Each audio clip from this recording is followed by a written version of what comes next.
안녕, 아들딸 여러분. 오늘 벌써 7강입니다. 오늘은 매매 후 소유권 이전 등기에 필요한 서류가 무엇인지 알아보고, 두 번째는 어, 임대차 계약 후 임차인이 해야 할 일, 조치사항을 알아보도록 하고, 세 번째는 근저당권 설정 등기 시에 필요한 서류가 무엇인지 알아보도록 하겠습니다.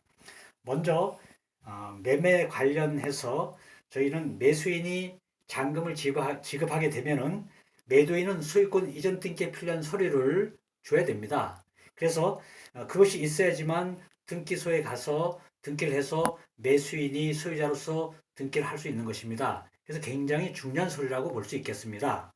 그래서 매도인이 무엇을 준비해야 되냐면 첫째 등기권리증, 두 번째 인감증명서를 가져와야 됩니다. 매도인의 인감증명서, 여기에 용도란에 부동산 매도인이라는 표시를 꼭 해야 되고 매수인의 인적사항이 있어야 됩니다.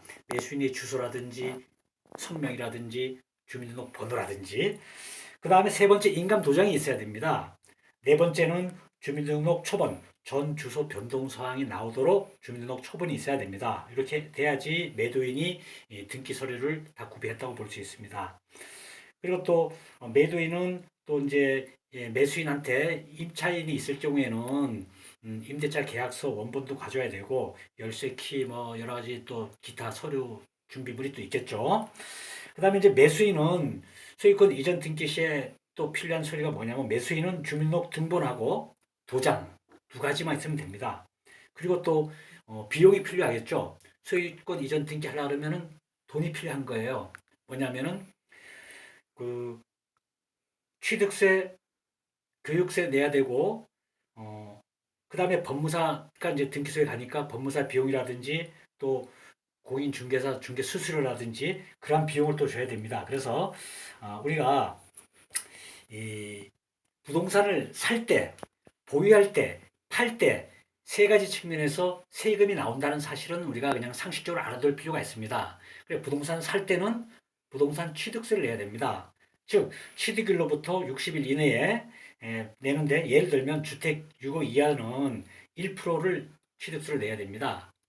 그럼 6억 예를 들어서 6억 이하라 그랬으니까 6억 이하 1%면은 얼마입니까? 600만 원. 그 다음에 거기 교육세 0.1% 6억에 60만 원 해서 660만 원 정도의 취득세 관련 비용이 생기고, 그 다음에 이제 보유 시에는 재산세가 나옵니다. 과세 기준일은 매년 6월 1일 현재 소유자를 기준으로 해서 재산세가 부과되는데 7월달, 9월달 두 번에 나누어서 부과되고 있습니다. 그 다음에 종합부동산세는 인별 공시가격이 6억 원 초과되는 경우 또는 1세대 1주택은 9억 원 초과되는 경우만 해당이 있고 그 외에는 해당이 없습니다. 그래서 매년 12월쯤 납부하도록 되어 있습니다. 그다음에 팔 때는 양도소득세가 있습니다. 즉 내가 5억에 샀는데 7억에 팔아요. 그러면 2억의 양도 차익이 생깁니다. 그 양도 차익에 대한 일정 과세율을 곱해서 세율을 곱해서 양도소득세를 부과합니다. 단 1세대 1주택은 비과세 양도소득세가 없습니다. 양도 차익이 있다 하더라도. 그래서 이렇게 세 가지 살 때 취득세, 보유할 때 재산세나 종합부동산세, 팔 때 양도소득세 이게 세 가지 관련 세금이 있다는 걸 참고로 알아두시고요. 두 번째, 임대차 관련 서류, 즉 임대차 관련 서류, 계약서를 가지고서 임차인이 해야 될 일은 뭐라 그랬어요? 지난번 우리 강의 때 제가 설명드렸죠.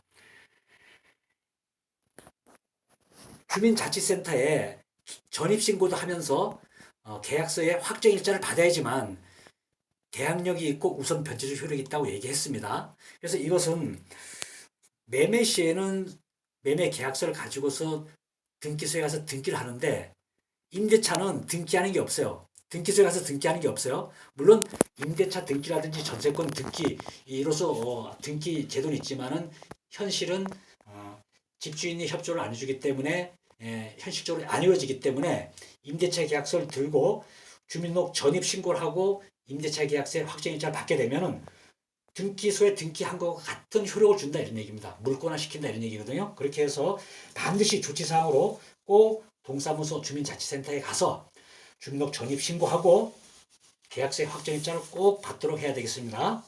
그 다음에 이제 은행에 가서 대출 받을 때 내 소유물, 내 아파트에 무엇을 설정해야지 돈을 줍니까?